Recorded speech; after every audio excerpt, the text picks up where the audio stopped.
Ayodhyakanda. कलप Bailey Jimmy बहुविधी लाली, सिची स्नेह सलिल प्रतिपाली. फुलत फलत भयऊ विधी बामा, जानी न जाई काह परिणामा. कल्पलतेसारखे मी हिला मोठ्या लाडाने स्नेहरूपी जलाने शिंपून पाळले आहे. आता या लतेच्या फुलण्या फळण्याचा काळ आला तर विधाता प्रतिकूल झाला. याचा काय परिणाम होणार आहे हे कुणास ठाऊक. पलंग पीठ तजी गोद हिंदोरा, सियन दिन्न पगु अवनी कठोरा. जियन मुरी जिमी जोगवत रहऊ, दीप बाती नहीं टारन कहू. सीतेने पलंग, मांडी आणि झोपाळा सोडून कधी कठीण भूमीवर पाय ठेवला नाही. मी नेहमी संजीवनी मुळीप्रमाणे अत्यंत काळजीने हिची राखण केली.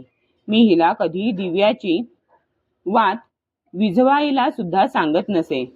सोयी सिय चलन सहती बन साथा, आयसु काह होई रघुनाथा.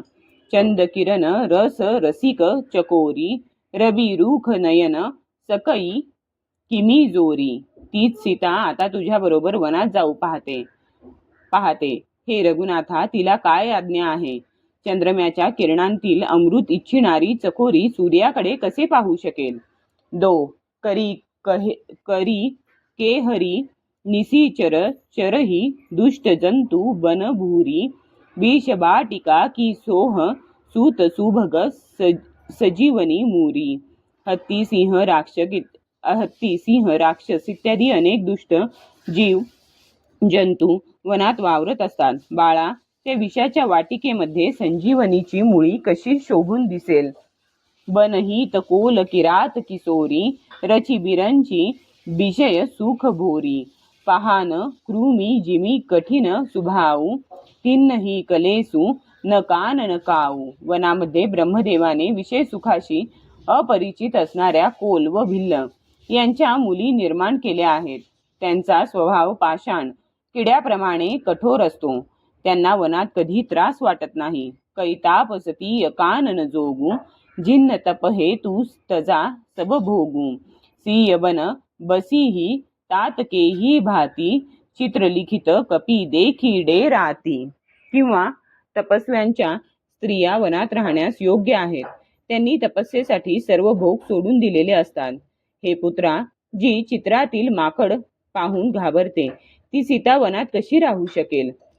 सूरसर सुभग भजन बनचारी, डाबर जोगू की हंस कुमारी. असविचारी जस आयसू होई, मैसिख देऊ जानकीही सोयी. देव सरोवरातील कमलवनात संचार करणारी हंसी डबक्यात राहण्यास योग्य आहे काय? याचा विचार करून जर तुझी आज्ञा असेल तर मग मी जानकीला तसा उपदेश देईन. जौसी भवन रहे कह अंबा, मोही कह होई बहुत अवलंबा. सुनी रघुबीर मातु प्रिय बानी, सील स्नेह सुधा जनुसानी. कौसल्या म्हणाली, जर सीता घरी राहिली तर मला मोठा आधार होईल. श्रीरामांनी जणू शील व स्नेहरूपी अमृताने ओथंबलेली मातेची प्रिय वाणी ऐकून कही प्रिय वचन विवेकमय किन्नी, मातू परितोष लगे प्रबोधन जानकीही प्रगटी बिपिन गुणदोष. विवेकपूर्ण प्रिय वचन बोलून मातेचे समाधान केले. मग वनातील गुण दोष सांगून ते सीतेला समजावीत म्हणू लागले. मासपारायण 14वा विश्राम.